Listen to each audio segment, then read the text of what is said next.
తిరిగి బీసీఎన్ న్యూస్కి స్వాగతం. విశాఖలో ఏఐఎస్ఎఫ్ సభ్యులు నిరసనకు దిగారు.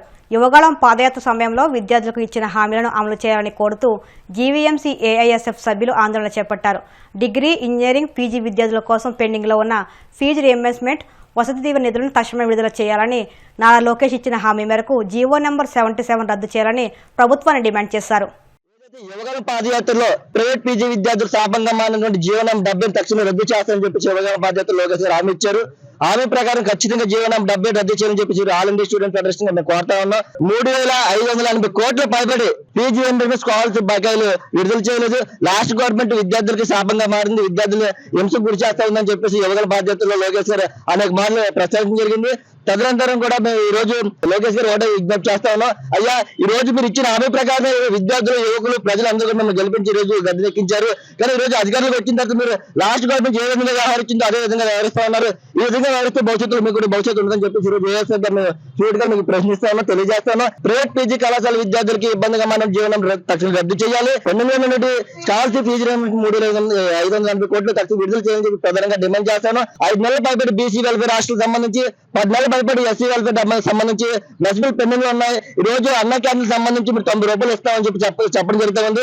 ఒక్కో పర్సన్ కి 90 రూపాయలు అవుతా ఉంది. 75 రూపాయలు మేము భరిస్తా ఉన్నాం. 15 రూపాయలు 3 పూటలు మీరు మీ మీద వేస్తామని చెప్పడం జరుగుతుంది. రేపు బయట SC, ST, BC minority hostel కదా విద్యార్థులకి 53 రూపాయలు రోజుకి 3 పూటలు కేటాయిస్తుంది. విద్యార్థులకి ఏ విధంగా మెరుగైన పోస్ట్ కావాలి వాటిని సంధిస్తా ఉన్నారని చెప్పి మేము స్పష్టంగా తెలియజేస్తున్నాం. తక్షణమే పెండింగ్ లో ఉన్నటువంటి 10 నెలల మెస్బిల్ విడుదల చేయాలి. ఫీజు రీయింబర్స్మెంట్ స్కాలర్షిప్ 3,580 కోట్లు విడుదల చేయాలి. పీజీ విద్యార్థులకు శాపంగా మన జీవనం 70 రద్దు చేయాలని చెప్పేసి ఖచ్చితంగా నేను డిమాండ్ చేస్తున్నాను. లేని పక్షంలో 10వ తారీఖు అనంతరం మేము భారీ ఎత్తున ఉద్యమాలకి శ్రీకారం చుడతాము. అవసరం సీఎం క్యాంప్ ఆఫీస్ ముట్టడిస్తామని చెప్పేసి ఈ విధంగా విశాఖ జిల్లా తరఫు నుంచి లోకేష్ గారికి హెచ్చరిక జారీ చేస్తా ఉన్నాం.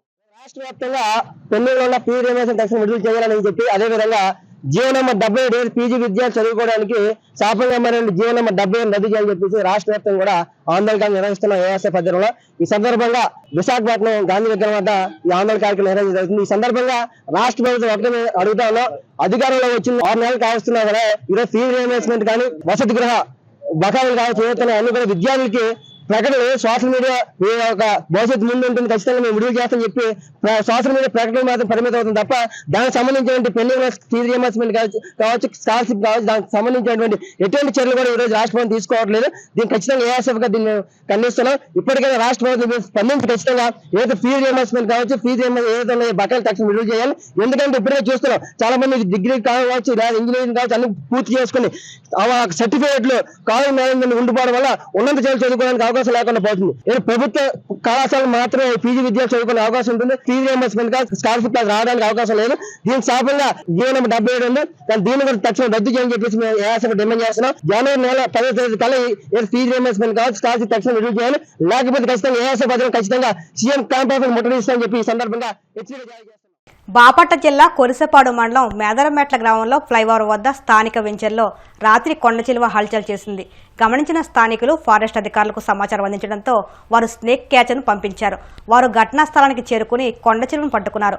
కొండచిలువ సుమారు 8.5 అడుగులు ఉంటుందని వారు తెలిపారు. వికసిత భారత్ అనేది స్వర్ణాంధ్ర 2047 సాధనతోనే సాధ్యమని 20 సూత్రాల కమిటీ చైర్మన్ లంకా దినకర్ అన్నారు. గుంటూరు జిల్లాలో జరుగుతున్న అభివృద్ధి పనులు 20 సూత్రాల అమలుపై లంకా దినకర్ సమీక్ష నిర్వహించారు. ఈ సమావేశంలో కేంద్ర మంత్రి పెమ్మసాని చంద్రశేఖర్, కలెక్టర్ నాగలక్ష్మి, ఎమ్మెల్యే నసీర్ అహ్మద్ పాల్గొని పలు అంశాలపై చర్చించారు. స్వర్ణాంధ్ర 2047 విజన్ అనేది గుంటూరు జిల్లా అభివృద్ధితో ముడిపడి ఉందని లంకా దినకర్ అభిప్రాయపడ్డారు. గుంటూరులోని అండర్ డ్రైనేజీ పనులకు 540 కోట్లు కేంద్రం మంజూరు చేసినా ఎక్కడి పనులు అక్కడే ఆగిపోయాయని, గత 5 ఏళ్ల కాలంలో ఎలాంటి పనులు చేపట్టలేదని మండిపడ్డారు. నగరంలో తాగునీటి కోసం అమృత్వాన్ పథకం కింద 40 కోట్ల నిధులు ఇచ్చినా సకాలంలో ఖర్చు చేయలేదన్నారు. ప్రధానమంత్రి నరేంద్ర మోడీ గారి యొక్క ఆకాంక్ష వికసిత భారత్ 2047 అయితే, ఆంధ్రప్రదేశ్ ముఖ్యమంత్రి చంద్రబాబు నాయుడు గారి అభిలాష స్వర్ణాంధ్ర 2047. స్వర్ణాంధ్ర 2047 సాధనతోటే వికసిత భారత్ అనేటటువంటి సాధ్యం. గుంటూరు అభివృద్ధి అనేటటువంటి స్వర్ణాంధ్ర విజన్ ఏదైతే 2047 ముఖ్యమంత్రి గారు ఉన్నారో, గుంటూరు అభివృద్ధితోనే అది సాధ్యం అనేటటువంటిది. ఎందుకంటే చాలా కీలకమైనటువంటి ప్రాంతం రాష్ట్రంలో గుంటూరు అనేటటువంటిది. వ్యవసాయ రంగంలో కానీ, పారిశ్రామిక రంగంలో కానీ, విద్యారంగంలో కానీ, మానవ వనరుల అభివృద్ధిలో కానీ ముందు వరుసలో ఉండేటటువంటి జిల్లా గుంటూరు జిల్లా. ఈరోజు ఇక్కడ ఈ సమీక్ష కార్యక్రమంలో ముఖ్యంగా గుంటూరు పట్టణానికి సంబంధించినటువంటి అండర్ గ్రౌండ్ డ్రైనేజ్కి ఏదైతే 2016లో కేంద్ర ప్రభుత్వం 540 కోట్ల రూపాయలు సహాయం చేస్తే 2019-24 మధ్య నిర్లిప్తతగా వ్యవహరించినటువంటి ప్రభుత్వం తీరు వల్ల ప్రాజెక్టు ఎక్కడ వేసిన గొంగలి అక్కడే అనేటటువంటి విధంగా ఉంది. మంత్రి గారి ఆధ్వర్యంలో అలాగే ఎమ్మెల్యే గారి ఆధ్వర్యంలో స్పష్టంగా ఈ ప్రాజెక్టు పూర్తి కావాలంటే రివైజ్డ్ ఎస్టిమేషన్స్ చేసి ఏ విధంగా పురోగతితోటి ఈ అండర్ గ్రౌండ్ డ్రైనేజ్ సిస్టమ్ని పూర్తి చేయాలనే దాని మీద ఈరోజు సమీక్షలో ఒక ముఖ్యమైనటువంటి భాగంగా జరిగింది. అదేవిధంగా జిల్లాలో ఉపాధి హామీ పథకం కింద యాక్టివ్ జాబ్ కార్డులు 90,000 ఉంటే 150,000 మంది వరకు ఉపాధి పొందుతూ ఉన్నారు. ఎందుకంటే డిస్ట్రిక్ట్ బైఫర్కేషన్ అయిన తర్వాత ఉపాధి హామీకి సంబంధించి అతి ఎక్కువ మెంబర్స్ పల్నాడు జిల్లాకి వెళ్ళినాయి.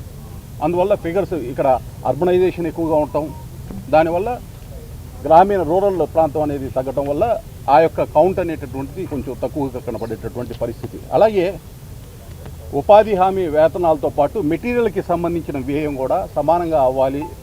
ఎక్స్పెండిచర్ ఆ 25% ఏదైతే ఉందో మెటీరియల్ కంపోనెంట్ ఎక్స్పెండిచర్ దానిలో సగం కూడా పూర్తి కాలేదు, 3 నెలలే ఉంది అనే అంశాన్ని దృష్టికి తెచ్చినప్పుడు ఏ ప్రాజెక్టులో ఆ యొక్క ఏదైతే మనము బడ్జెట్ ఎస్టిమేషన్ వేసుకున్నామో దాన్ని పూర్తి చేయడానికి కావాల్సినటువంటి సమాచారాన్ని అధికారులు ఇవ్వడం జరిగింది.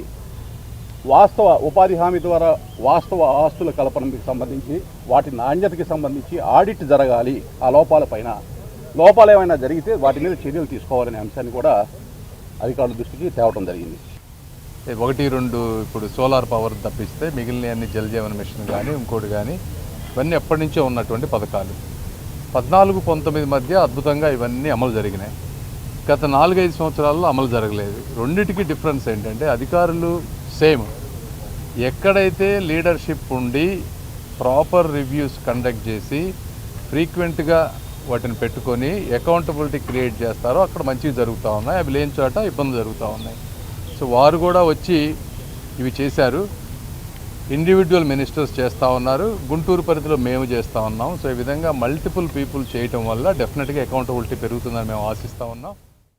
శ్రీకాకుళం జిల్లా పలాస టీడీపీ పట్టణ అధ్యక్షులు బడ్డా నాగరాజుపై జరగబోయే హత్యాయత్నాన్ని పోలీసులు ముందుగానే పసిగట్టి భగ్నం చేశారు. బీహార్కు చెందిన గ్యాంగ్ సారథ్యంలో హత్య చేసేందుకు కుట్ర పన్నగా పోలీసులు చాకచక్యంగా వ్యవహరించి హత్యాయత్నాన్ని అడ్డుకున్నారు. SP Maheshwar Reddy Kashibugga police station ఆవరణలో వివరాలను వెల్లడించారు. నాగరాజును హత్య చేసేందుకు చిన్నమాడం గ్రామానికి చెందిన ఆంపో శ్రీనివాసరావు బృందం ఆధ్వర్యంలో 10 లక్షలను బీహార్ గ్యాంగ్కు సుఫారు ఇచ్చినట్టు తెలిపారు. ఈ నేపథ్యంలో 7గురిని అరెస్ట్ చేశామని, మరో 10 మంది నిందితుల కోసం గాలింపు చర్యలు చేపడుతున్నామని పోలీసులు వివరించారు. నిందితుల నుంచి రివాల్వర్లు, 1 కారు స్వాధీనం చేసుకున్నామని తెలిపారు. ఈ కేసులో కీలకంగా వ్యవహరించిన డీఎస్పీలు, ఇతర పోలీసు సిబ్బందిని ఎస్పీ అభినందించారు. ఒక వ్యక్తిని చంపడం కోసం కొంతమంది బీహార్ రాష్ట్రానికి సంబంధించిన కొంతమంది వ్యక్తుల్ని డబ్బులు ఇచ్చి హైర్ చేసుకొని ఒక వ్యక్తిని చంపడం కోసం కొంతమంది ఇక్కడ ప్రయత్నం చేశారు. వీళ్ళు చంపాలనుకున్న పర్సన్ పేరు వచ్చి నాగరాజు. సో వీళ్ళది ఇక్కడ మనకి చిన్నబడం విలేజ్. సో వీళ్ళు చంపాలనుకున్న వాళ్ళు వచ్చి అంపోలు శ్రీనివాస్, కూర్మకు ధర్మారావు అండ్ వాళ్ళకి కోటా శ్రీనివాసరావు. వీళ్ళు ఎవరైతే ఉన్నారో వీళ్ళందరూ కలిసి ఆ వ్యక్తిని చంపాలనుకొని చేశారు. దీనికి కారణం ఏంటంటే వీళ్ళకి చాలా రోజుల నుంచి వీళ్ళ మధ్య ఉన్న కొన్ని పర్సనల్ గొడవలు కావచ్చు, అలానే ఊరిలో ఆధిపత్యం ఎవరిది ఉండాలి, మేము ఉండాలా మీరు ఉండాలన్న ఒక ఆధిపత్య ధోరణి కావచ్చు, వీళ్ళ మధ్య ఉన్న పొలిటికల్ డిఫరెన్సెస్, రాజకీయంగా వీళ్ళ మధ్య ఉన్న విభేదాలు ఏవైతే ఉన్నాయో, ఒకరు ఒక పొలిటికల్ పార్టీకి సంబంధించిన వాళ్ళు, ఇంకొక పొలిటికల్ పార్టీకి సంబంధించిన వాళ్ళు, వీటితో పాటుగా వీళ్ళ మధ్య సివిల్ తగాదాలు, భూమి తగాదాలు కొన్ని ఉన్నాయి.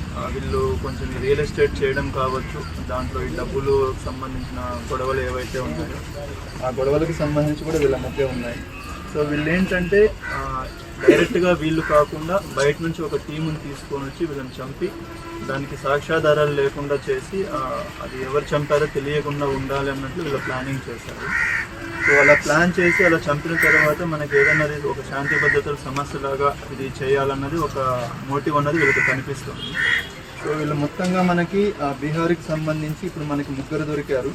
అండ్ ఇక్కడ లోకల్గా పలాసాకు సంబంధించి మొత్తం 4, టోటల్గా 7 మందిని ఈరోజు అరెస్ట్ చేయడం జరుగుతుంది. సో వీళ్ళ ప్లానింగ్ ఏంటంటే వీళ్ళు నవంబర్ 10వ తారీఖున వైజాగ్లో ఒక హోటల్లో కలిశారు వీళ్ళందరూ. సో అక్కడ కలిసి అక్కడ ప్లాన్ చేసి నవంబర్ లాస్ట్ వీక్లో అంటే నవంబర్ 25 నుంచి 30 తారీఖు మధ్యలో ఇక్కడ పలాసాకు వచ్చి ఇక్కడ రెక్కీ చేసుకున్నారు. వాళ్ళ ఇంటి దగ్గరికి వెళ్ళి రెక్కీ చేసుకున్నారు. దాంతోపాటుగా మొత్తం 10 లక్షలకి ఈ మర్డర్ చేయాలన్నది వీళ్ళు అగ్రిమెంట్ చేసుకొని అందులో 2 లక్షలు అన్నది వాళ్ళకి ఆల్రెడీ పేమెంట్ కూడా చేయడం జరిగింది.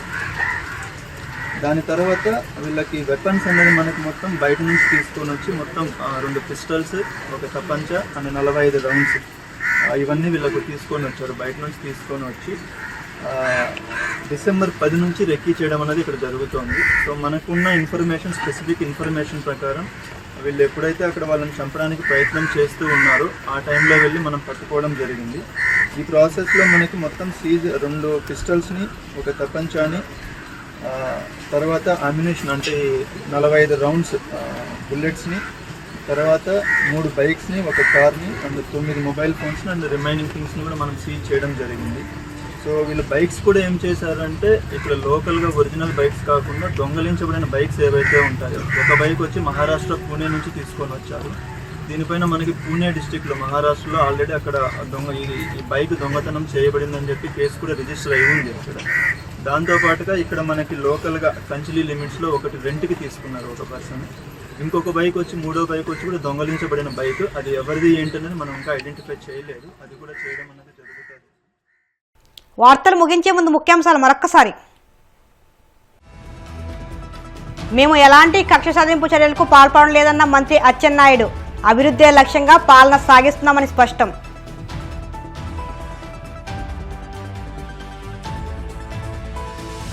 నీటి సంఘాల ఎన్నికల్లో గెలుపొందిన కమిటీలకు నర్సాపురం ఎమ్మెల్యే బొమ్మిడి అభినందన. రైతుల సంక్షేమానికి కృషి చేయాలంటూ పిలుపు.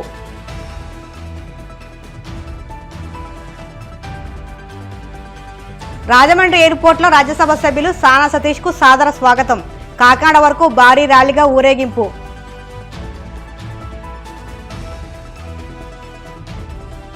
టీడీపీ నేత బడ్డా నాగరాజు హత్యాయత్నాన్ని భగ్నం చేసిన పలాస పోలీసులు. హత్యకు కుట్ర పడిన ముఠా అరెస్టు.